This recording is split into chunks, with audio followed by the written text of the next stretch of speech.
আসসালামু আলাইকুম। হ্যালো সবাইকে, আশা করি সবাই ভালো আছেন। আমি আলহামদুলিল্লাহ ভালো আছি। আজকে আমরা দেখব একটা চার্জার কিভাবে কাজ করে। চার্জারের সমস্ত ডিটেলস সম্পর্কে আমরা আজকে জানবো। একটা চার্জার 220 ভোল্টের কারেন্টকে কিভাবে কনভার্ট করে 5 ভোল্ট রূপান্তরিত করে, আজকে সেই বিষয়ে গবেষণা করব। যে একটা চার্জার, আমার কাছে একটা চার্জারের মেইন সার্কিট হচ্ছে এটা। এটার মধ্যে আমরা দেখতে পাচ্ছি একটা ছোট ট্রান্সফরমার আছে।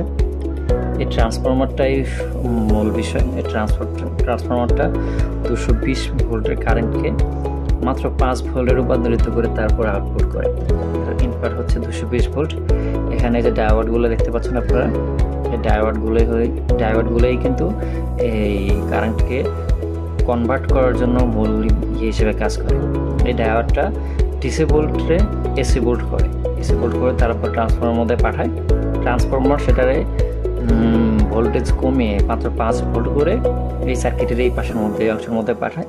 এখান থেকে যে ক্যাপাসিটারগুলোর মাধ্যমে কনভার্ট হয়। কনভার্ট হওয়ার পরবর্তীতে এই যে ইউএসবি পুটটা আছে, ইউএসবি পুটটাতে হয়ে 5 ভোল্ট হয়ে তারপরে গিয়ে মানুষের মোবাইলের মধ্যে সংযুক্ত হয়।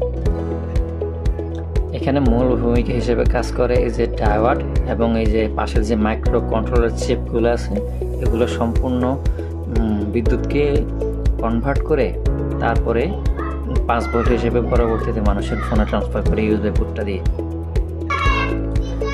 যদি এই 5 ভোল্টের বিদ্যুৎ সংযুক্ত না হতো তাহলে আমাদের মোবাইল ব্লাস্ট হইতে পারতো।